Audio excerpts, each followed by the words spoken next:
కల్తీ విషయంలో నేపథ్యంలో అక్కడ ఒక ల్యాబ్ను కూడా టీటీడీ వారే స్పేస్ ఇస్తే దాంట్లో కూడా ల్యాబ్ను ఒకటి పెడుతున్నాం అధ్యక్ష. కర్నూలులో కూడా ఒక ల్యాబ్ను పెడుతున్నాం. దీంట్లో ప్రధానంగా మళ్ళీ ఫుడ్ సేఫ్టీ దీన్ని మరింత పటిష్టపరచడం కోసం సేఫ్టీ అండ్ వీల్స్ పేరుతో మొబైల్ తనిఖీలు నిర్వహించడానికి కూడా అమలు తీసుకొస్తున్నాం అధ్యక్ష.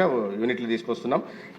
ఇది ఒక ఎత్తు అయితే ఇప్పుడు వాటర్ క్వాలిటీ మానిటరింగ్ ల్యాబ్లు 4 ఉన్నాయి అధ్యక్ష. డిస్ట్రిక్ట్ పబ్లిక్ హెల్త్ ల్యాబ్లు 4 ఉన్నాయి. ఎందుకంటే సభ్యులు అడిగారు ల్యాబ్లు ఉన్నాయా అని చెప్పి, ఉపసభాపతి గారు కూడా అడిగారు.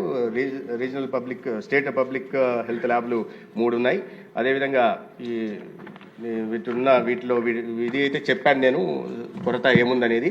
అయితే అధ్యక్ష, వీటి గతంలో ప్రభుత్వం వేటిని వదలకుండా చివరికి అవినీతిలో పంచభూతాలను కూడా నింగి నేల నీరు నిప్పు గాలి ధూళిని కూడా వదలకుండా చివరికి ఆహారాన్ని గింజల్ని నూనెల్ని వదలకుండా చివరికి గౌరవ సభ్యులు ఎత్తారు మాంసం గురించి.